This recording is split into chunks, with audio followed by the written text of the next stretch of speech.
CAPS ele propõe, ele aponta, né, para um novo modelo de cuidado, né, um novo modelo de cuidado que enxerga o sujeito.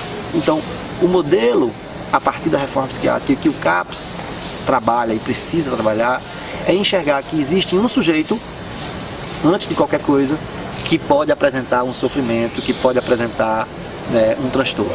Então o sujeito vem em primeiro lugar. Então a importância do CAPS é justamente resgatar esse sujeito, né, esse sujeito que adoece. Então esse sujeito que tem uma história, que tem um nome, que tem uma família, que tem uma inserção num campo, que tem história.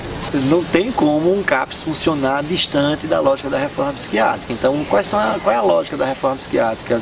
Assim, basicamente, desinstitucionalizar o sujeito, né? Sujeitos que estão lá, longa internação, sujeitos que só têm a opção de um hospital psiquiátrico, um regime fechado, uma lógica fechada e tal. Então o CAPS vem e diz, ó, a gente precisa desinstitucionalizar o sujeito, né?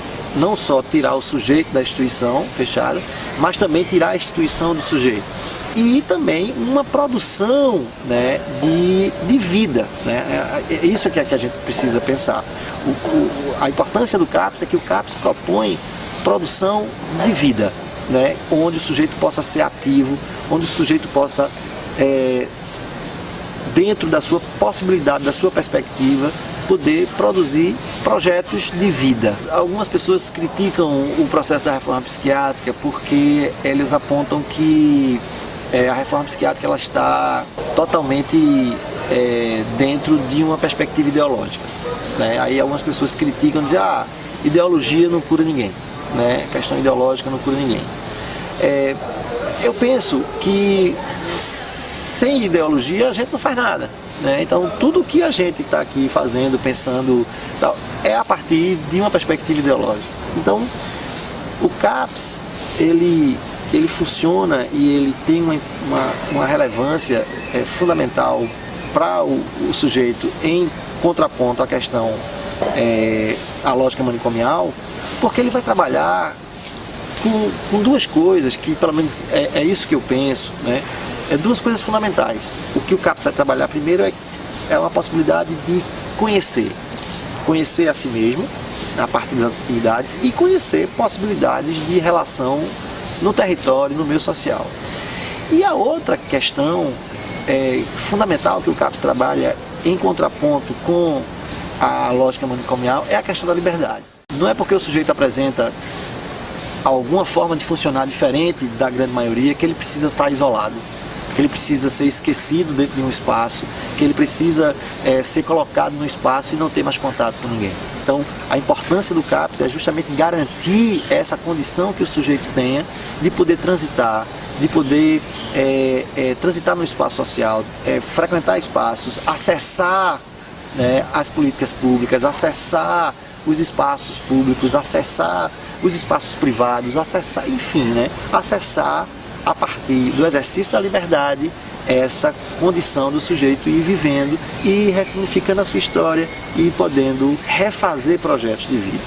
Um grande desafio que eu penso é como construir isso com a sociedade. A sociedade ainda, né, a gente precisa discutir isso, a gente precisa proporcionar espaços